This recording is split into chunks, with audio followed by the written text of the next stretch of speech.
Hi everybody, I just thought I would pop on here today and answer a few questions that I've gotten on my Instagram.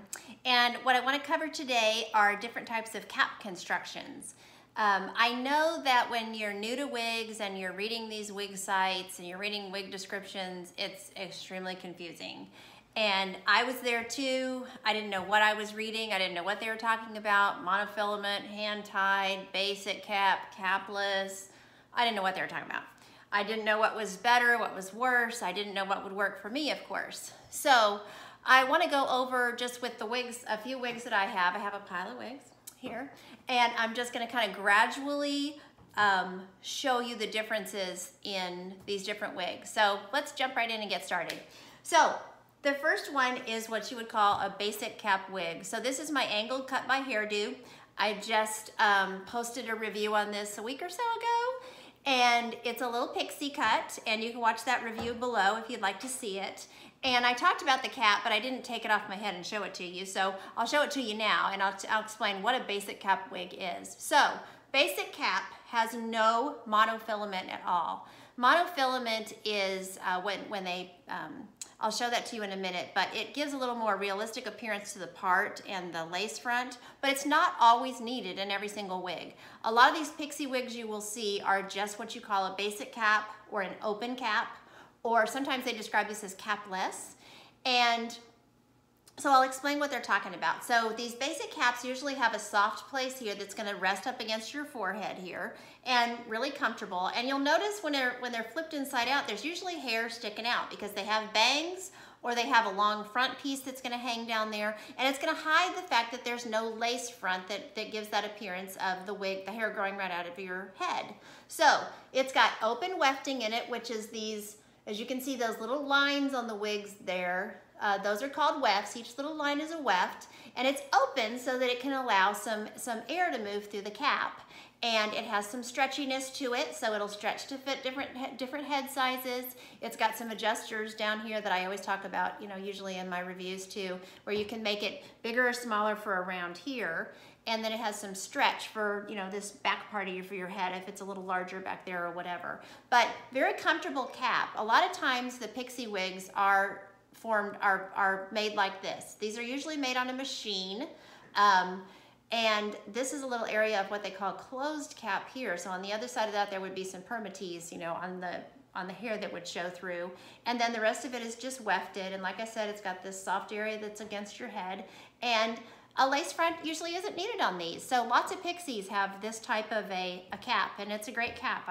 This cap is super comfortable, and makes the wig more affordable without having the lace front and the monofilament. So we'll jump up a level here. This is a basic cap that has a little mono crown. So you can see that little circle right there. What that does is that gives a little bit of a scalp appearance right up here on the top of your head. A lot of people have a little cowlick there, and so it'll just kind of make it look like, you know, those hairs are coming out of that monofilament, and they'll just lay down right there. And so that's why they do that. And again, it has the same, you know, velvety stuff that's up against your forehead. You can see the ear tabs and the open wefting and everything. But so that's just a little jump up from your basic cap, is to have that little monofilament crown. But when you're shopping for these types of wigs, this is a Paula Young wig, and they have a lot of wigs that have this little mono crown. Make sure you read the description carefully, because when I bought this, my brain registered on the monofilament, and I thought it was gonna come with a part. And when I got it, I was like, oh, this isn't what they said it was. But then I went back and read the ad, and they had advertised it exactly the way it was. I just didn't read it. So monofilament crown, or sometimes they'll call it an area of monofilament, or monofilament at the crown, whatever. So that's that one. So jump up here, we have a wig. This is the Mackenzie wig that I'm about to review. I'm wearing her a little bit to get a better idea of, you know, how she feels and what I can do with her. But she has a lace front. So she has some monofilament right here, some lace there that's just in the front that gives the appearance of that hair growing out of the head. And that's just like this one I'm wearing, but this one has the part on it also. This is my Avalon wig in R610, in case anybody wants to know that. And so the rest of her, as you can see, is open wefted. She's closed cap up here because she's got a little permatease to give her a little lift on the inside, you know, for the hair there. And then she's got just that lace front. I measured this, it goes back about 3 inches. It's a deep lace front. So just a little step up again in cap construction, but still very affordable cap type. So next step up from that would be a lace front with a mono part. So you can see this part right here. So you have that realistic scalp appearance at the front where it looks like that hair's coming right out of your head, goes from the ear tab to the ear tab on either side, and then you've got that part where it runs all the way down here where it has that realistic appearance where you can see the scalp. You can also move the part around within this space only. I mean, to me, it doesn't give you a lot of room. Sometimes they're wider and you can have a little more room, but the part is pretty much set there, you know, on that type of wig to the left side. And then you've got some closed cap in here. Then you've got your open wefting all around. So that is a lace front mono part wig. So this one we jump up to is a full mono top wig. So this is my L from John Renault. As you can see, she's got the open wefting everywhere else in the cap. She's got the velvet ear tabs. And then the top is all monofilament. So compared to this one, you have just a part that's monofilament. This one, you have that monofilament all the way across the front, and you have the lace front from ear tab to ear tab. So that means that for this one, within this space, this parting space on top of your head, you can part that wig anywhere in that space. So if you like a right side part, a left side part, a middle part, you have the ability to part this wig anywhere within that space. Sometimes they usually will come with a zigzag part on one side or the other. Usually it's on the left side. And if you are not someone who likes a left side part and you have a full mono top, you can take that wig. Sometimes you need to get it wet or steam it a little bit, but you can move that part over to the right side if you prefer the right side, or you can get it to go in the middle. But you have that option on this wig. So you're going up again, another bump in a price point here, because you have more hand-tied construction to your wig. It's more labor intensive, as you can see. So you can see the difference in just having a partial, you know, monofilament or a full top monofilament wig. So there's the John Renault L, the inside of her full mono top.